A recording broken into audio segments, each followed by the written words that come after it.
Al iniciar el repaso de la lección de este trimestre, la última del trimestre, quisiera invitarles para que elevemos una plegaria a nuestro Dios. Amado Padre que estás en los cielos, al estudiar tu palabra rogamos nos des tu bendición y nos enseñes mediante ella. En el nombre de Jesús. Amén. El filósofo moderno, hablando precisamente de los sinsabores y los problemas de los seres humanos, la inseguridad y otras cosas más, dijo: el ser humano tiene solamente una certidumbre y tres grandes incertidumbres. La gran certidumbre es que va a morir. Y las tres grandes incertidumbres son: ¿cuándo? ¿Dónde? ¿Y cómo? La pregunta es: ¿hay alguna manera de negar esta verdad? Por otro lado, ¿hay alguna buena idea de cómo escapar de la condenación de la muerte? Algunos humanistas han sugerido que un día la ciencia descubrirá la manera de cómo librarse de morir, librarse de las enfermedades y finalmente obtener la vida eterna. Han llegado a sugerir inclusive que con el tiempo, mientras llega el momento de descubrir la ciencia, ese secreto, se puede echar mano de una situación o un elemento, una forma que se utiliza para conservar los seres vivos que mueren, o más bien animales también se ha hecho eso, y se conoce con el nombre de la criogenia. ¿Qué es la criogenia? Y quiero compartir con ustedes una definición. Dice: la criogenia o criónica es un proceso que permite conservar a una persona o un animal muerto a temperaturas muy bajas, es decir, a menos 197 grados centígrados, que es la temperatura del nitrógeno líquido. El procedimiento es así. Dice: el cuerpo se enfría en un primer momento unos pocos grados y luego se le inyecta calcio, diluyentes sanguíneos y un líquido de lavado hasta que se alcanza la temperatura de criogenia.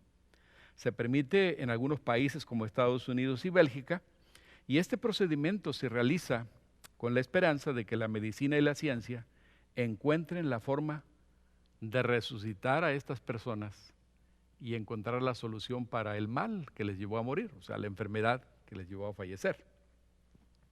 Como cristianos sabemos nosotros que la solución para tener la vida eterna no está en la ciencia humana, en los conocimientos que los seres humanos podamos tener. Nosotros no necesitamos angustiarnos y sufrir pensando en que va a llegar el momento inevitable de morir, sino más bien necesitamos recordar que hay una solución divina, que Dios tiene un plan para que nosotros podamos alcanzar la eternidad. El plan de Dios, el plan original de Dios, se va a cumplir. ¿Y dónde está la clave para obtenerlo? En las lecciones de este trimestre que hemos estudiado el libro de Mateo, en la última lección encontramos dos elementos claves para recordar lo que Dios ha hecho por nosotros. Y es precisamente la crucifixión y la resurrección de Cristo. Ustedes recordarán que al inicio de la lección somos introducidos a un elemento que es también de vital importancia para nosotros los seres humanos. Se habla de la elección, de lo que llamamos en términos teológicos el libre albedrío. ¿Y qué es el libre albedrío? El libre albedrío es la capacidad que Dios dio a los seres humanos para pensar, para razonar, para decidir. Es la capacidad, el don de Dios que dio a cada uno de nosotros, en donde nosotros podemos tener la capacidad de tener elecciones, sean buenas o sean malas. Podemos escoger lo bueno, podemos hacer lo malo. Ahora, ese don de Dios es algo que algunos han cuestionado porque dicen: bueno, se hubiera evitado mucho dolor, mucho sufrimiento y muerte si no se nos hubiera dado el libre albedrío. Y eso es verdad, pero ¿qué hubiera sido de los seres humanos si Dios no nos hubiera dado ese don maravilloso del libre albedrío? hubiéramos sido simplemente máquinas, robots, que Dios podría manipular o simplemente colocar un chip, lo que ahora conocemos con ese nombre, que Dios tiene mil maneras, para controlarnos y solamente actuar de acuerdo con sus dictados. Podría ser que en el momento que Dios quisiera, nadie podría tomar un camino equivocado. Por supuesto que Dios podría hacerlo, pero no lo hace porque es contrario a su naturaleza. La naturaleza de Dios es amor. Y un robot, una máquina, no puede amar. Entonces, Dios, conociendo lo que significa el amor, porque Él es amor, quiso compartir con los seres no solamente humanos, sino los seres de todo el universo, de esa capacidad que es su característica, porque dice la Biblia, el libro de Génesis, que nos hizo a su imagen y semejanza. Y eso tiene que ver también con la capacidad de amar y de ser amado y de pensar y de decidir. En las Sagradas Escrituras podemos encontrar una base, una serie de textos que nos ayudan a entender que el libre albedrío es este regalo de Dios. Por ejemplo, Deuteronomio capítulo 30, verso 19, dice: he aquí pongo delante de ti el camino de la vida y el camino de la muerte. Escoge el camino de la vida, pero agrega la maldición y la bendición e insiste en que escojamos el camino de la vida. Por otro lado, ustedes se recordarán esa famosa promesa de Dios en San Juan 3:16, cuando nos presenta el resumen de lo que es el plan de redención, cuando dice: porque de tal manera amó Dios al mundo que dio a su Hijo unigénito para que todo aquel que en Él cree no se pierda, mas tenga vida eterna. Ahí está la elección, el que crea. En otras palabras, tenemos la capacidad de decidir en favor o en contra del plan de Dios. ¿Cómo se manifestó ese don del libre albedrío en la lección de esta semana? Ustedes recordarán que en la parte del domingo encontramos a Jesús en el momento cuando Pilato lo presenta a la multitud. De hecho, Pilato estaba convencido de que era un hombre inocente. Lo había interrogado, había conversado con él, y finalmente tuvo la convicción de que este hombre era simplemente un ser que no tenía culpa, que los que estaban acusándolo no tenían motivo, no tenían razón. Y pensaba liberarlo. E inclusive recibió una nota de parte de su esposa en donde le decía que había sufrido en sueños y que por favor no tuviera nada que ver con ese santo, ¿no? Con ese inocente. Aquel hombre fue sacudido por lo que recibió de su esposa, pero fue cobarde. Y aún así él pensó también que quizá el pueblo iba a poder hacer la diferencia al contemplar al Nazareno, a Jesús, y a otro preso que tenían, muy famoso en ese tiempo, que se llamaba Barrabás. Y cuando los presentó al público, a la multitud, y les dijo que escogieran entre uno de los dos, él tenía la esperanza de que el pueblo iba a hacer lo justo, iba a hacer lo correcto y que iban a escoger a Barrabás, a Jesús. Pero lo cierto es que los demonios mismos estaban poseyendo a la multitud, manejando sus mentes, y escogieron equivocado, hicieron la elección equivocada que los llevó a la ruina y escogieron así a Barrabás. Ahora, ¿quién era Barrabás? Se nos dice que Barrabás era un individuo que se hacía pasar por el Mesías, era un falso Mesías. El deseado de toda la gente es ese libro maravilloso de la señora Elena G. de White, inspirado por Dios, nos comenta que él intentaba convencer a la gente que él tenía la capacidad de hacer milagros, de que él podía llenar las expectativas de Israel, y así había llevado inclusive a la sedición, a la rebelión contra el Imperio Romano. Había convencido a algunos y finalmente pues cayó preso, se convirtió no solamente en un sedicioso, en un rebelde, sino también en un asesino que estaba condenado a muerte. En realidad, en el centro de las tres cruces que se levantaron en el Calvario, el lugar era para Barrabás.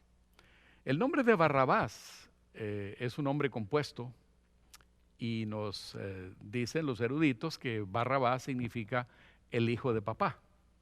En fin, no importa lo que haya significado ese nombre, lo importante es aquí saber que las elecciones que nosotros hacemos son elecciones que nos van a marcar para vida eterna o para muerte eterna.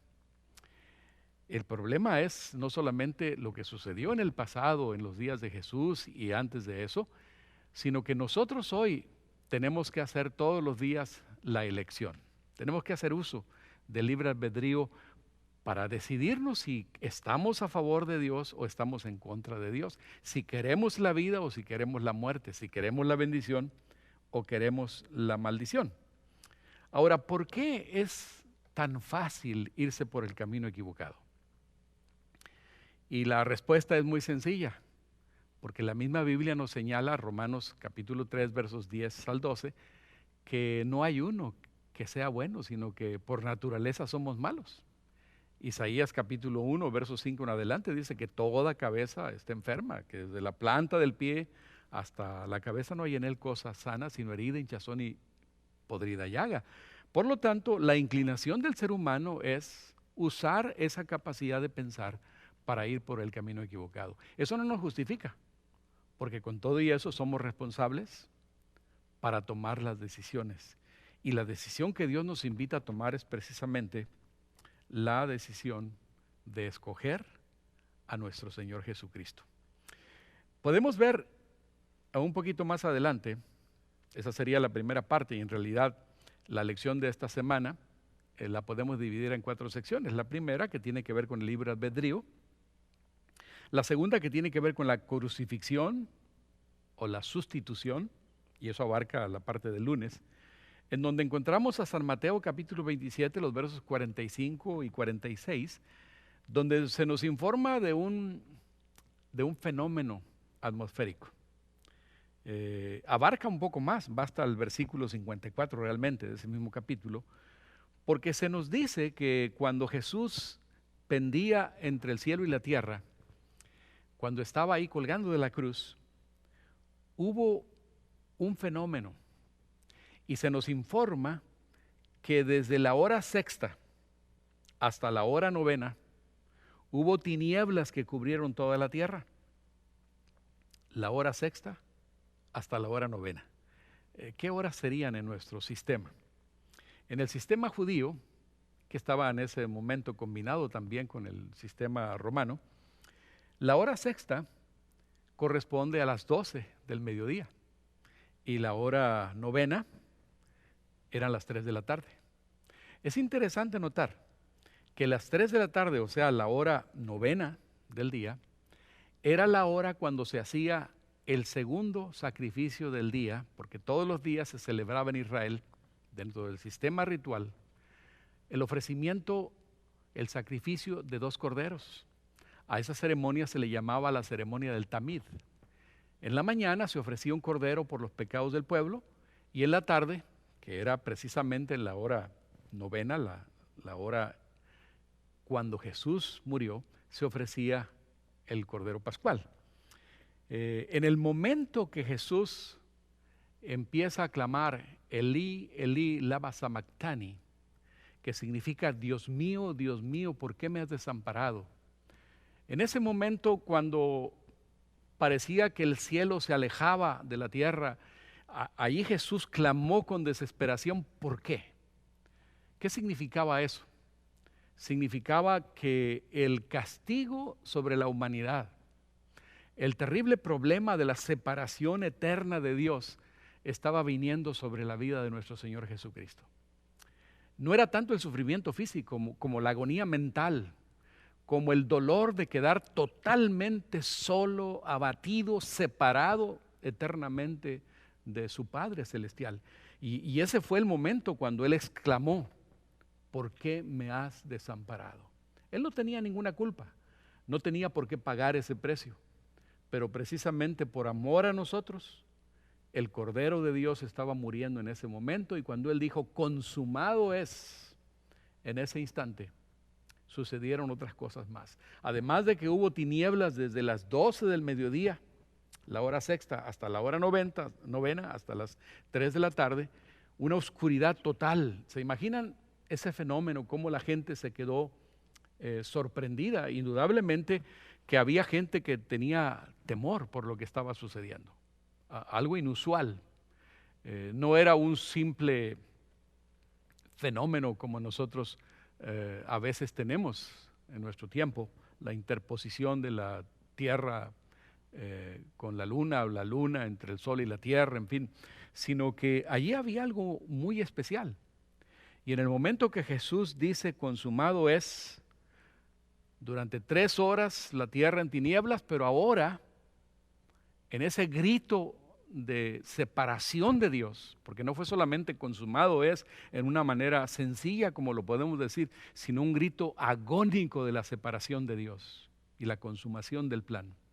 En ese momento, otro fenómeno, además de la oscuridad por 3 horas, la tierra tiembla, las rocas se parten, y nos informa, de paso es el único que lo registra, el Evangelio según San Mateo, nos dice que se parten las piedras, pero también en el cementerio judío de Jerusalén se abren algunas tumbas de santos que estaban durmiendo, o sea que habían muerto, los cuales son resucitados cuando Jesús resucita el primer día de la semana.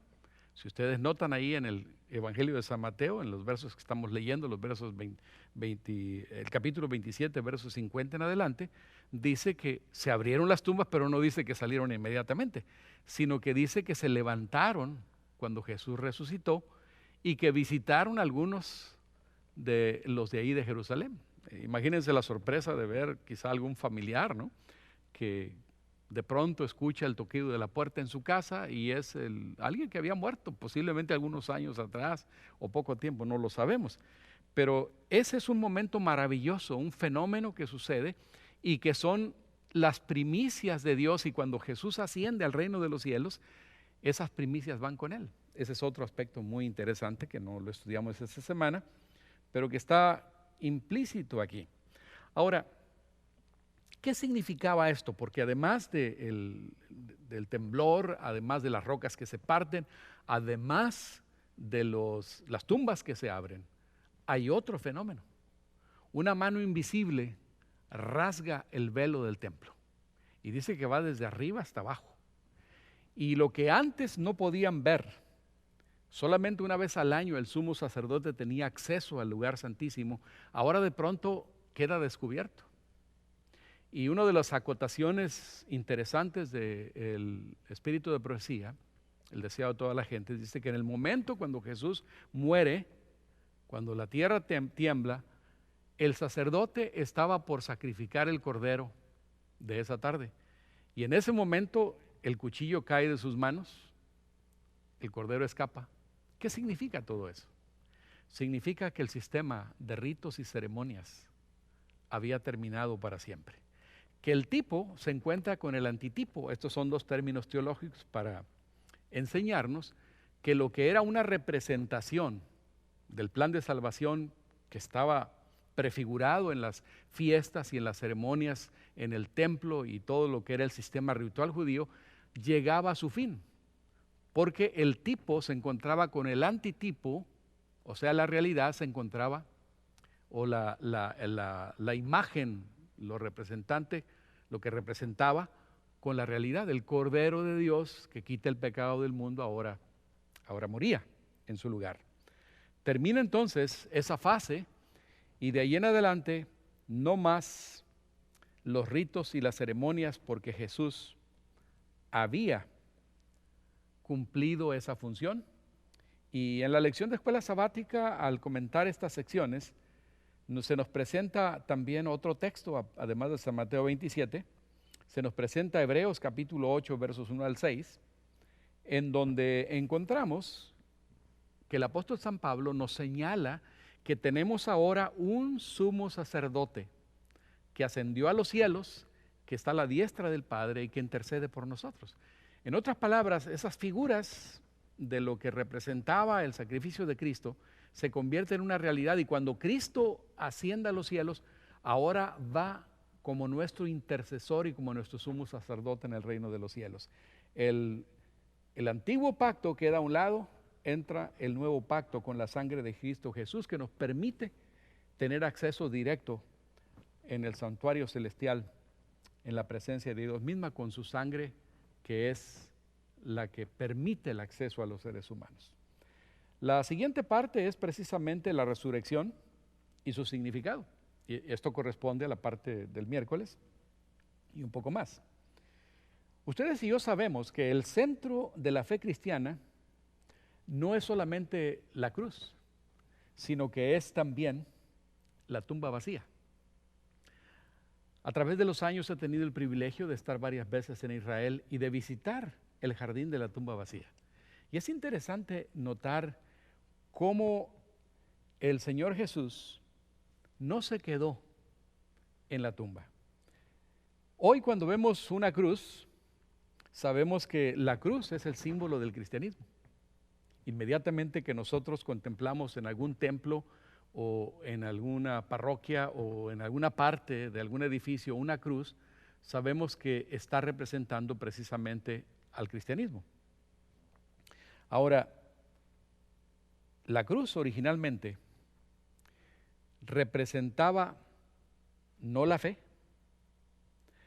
El símbolo original del cristianismo no era la cruz, porque la cruz era un símbolo de vergüenza, de crimen, de maldición, de oprobio, y los peores criminales eran precisamente colgados en la cruz.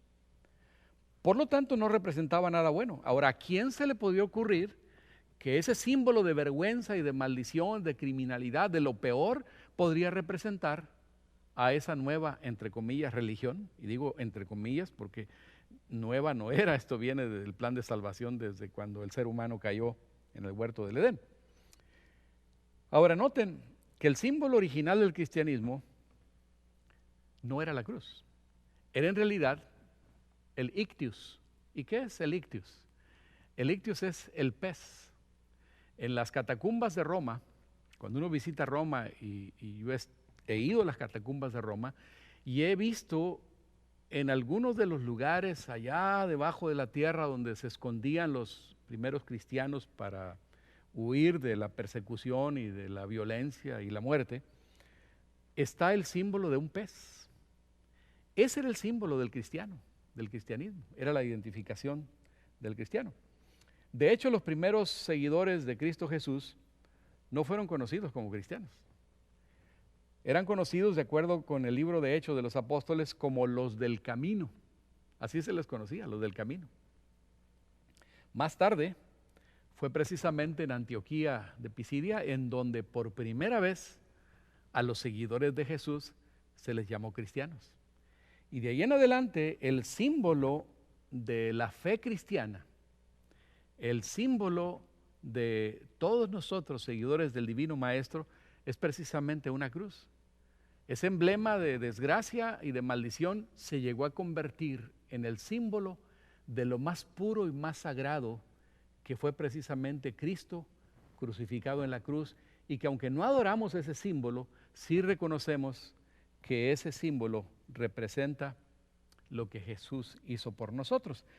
Pero si solamente fuera la cruz, o sea, la muerte de Jesús, y Él hubiera quedado en la tumba y no hubiera resucitado, entonces el apóstol San Pablo mismo concluye que vana sería nuestra fe.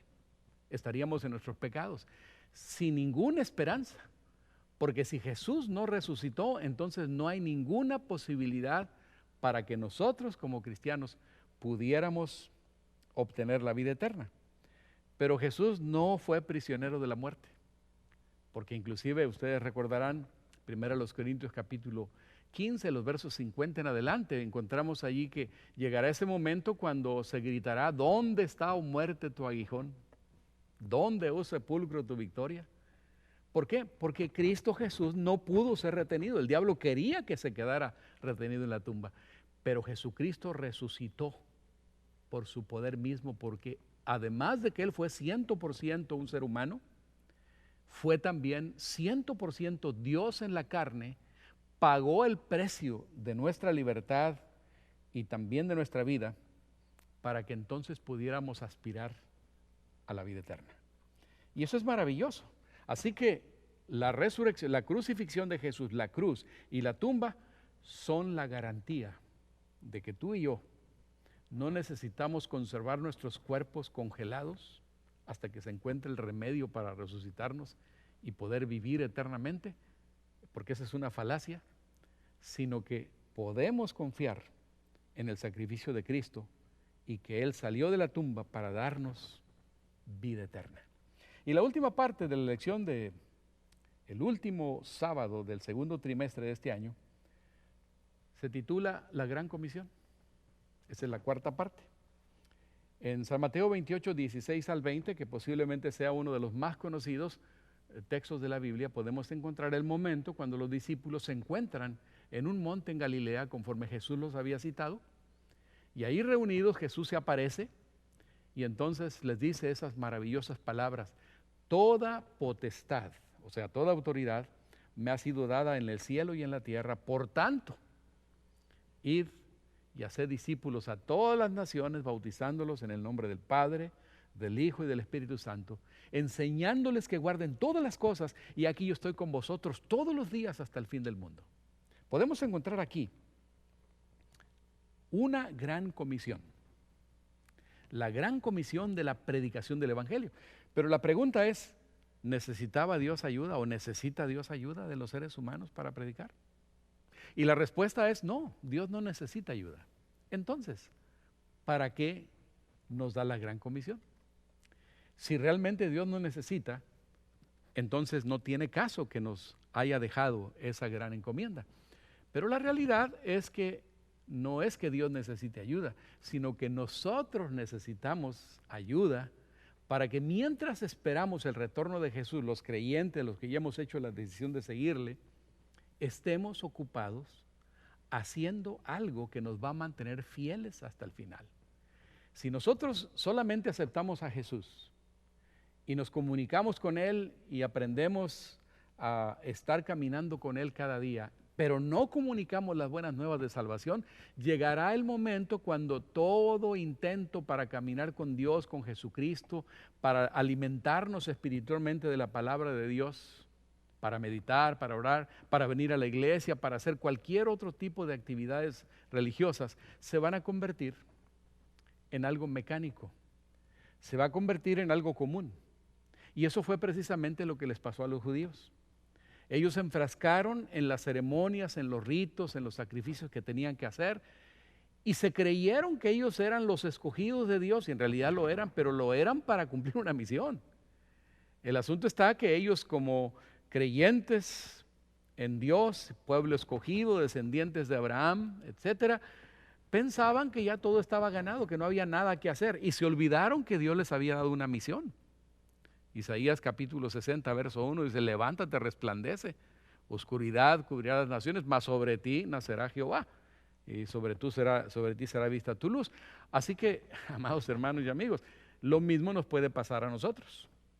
Cuando el Señor nos da una gran comisión, no es porque Él necesite ayuda, sino porque nosotros necesitamos, mientras esperamos el retorno de Jesús, estar ocupados en esa maravillosa misión. Y mientras nos ocupamos en ayudar a otros a encontrar el camino de la salvación, el más beneficiado somos nosotros, los más beneficiados. Porque de esa forma nuestra fe será una fe viva. Mientras nos ocupamos en la salvación de otros, nosotros mismos estamos siendo salvos. Estamos empapados del interés por la salvación de otros seres humanos, ayudándoles en todo lo que nosotros podamos, que es el sello del cristiano, el servicio, el amor, como Jesús dijo.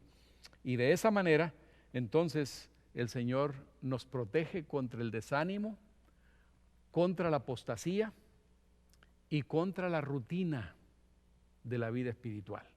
Tenemos que ser cuidadosos porque ese fue el gran error de Israel, encerrarse en sí mismos y no cumplir con la misión. Por otro lado, recordemos que aunque para nosotros es imposible cumplir con la misión, la gran comisión, además de el Señor otorgar la gran comisión, también presentó la gran promesa. Y la gran promesa está allí mismo porque dice, después de que hay que ir a ser discípulos, bautizándolos, enseñándoles, dice: y he aquí, yo estoy con vosotros todos los días hasta el fin del mundo. En otras palabras, no vamos a la guerra sin armas, no vamos solos porque la guerra no es nuestra. El problema aquí es entre las fuerzas del bien y del mal. El gran conflicto es entre Satanás, que es el enemigo terrible, y el reino de Dios, Dios mismo. Entonces, nosotros jamás podríamos tener éxito en la proclamación del Evangelio, a menos que recordemos que la fuerza y el poder de Dios está a nuestra disposición si aprendemos a caminar con Él, porque dice, yo estoy con vosotros todos los días hasta el fin del mundo. Por lo tanto, no hay nada que temer. La lección de esta semana, la crucifixión y la resurrección, son la garantía de que el Señor habrá de darnos la inmortalidad. Pero mientras llegue el momento de su retorno, tenemos el gran poder de su compañía para llevarnos paso a paso hasta que seamos vestidos de inmortalidad. Que esto corruptible sea vestido de incorrupción y esto mortal sea vestido de inmortalidad a la venida de Cristo Jesús. Esa es nuestra esperanza, esa es la promesa, esa es la convicción, eso es lo que Dios ha prometido. Por lo tanto, afiancémonos en el camino de Dios, sabiendo que Él vivió, Él murió, resucitó, ascendió y está próximo a venir. Que Dios nos bendiga mientras cumplimos con la misión y somos fieles.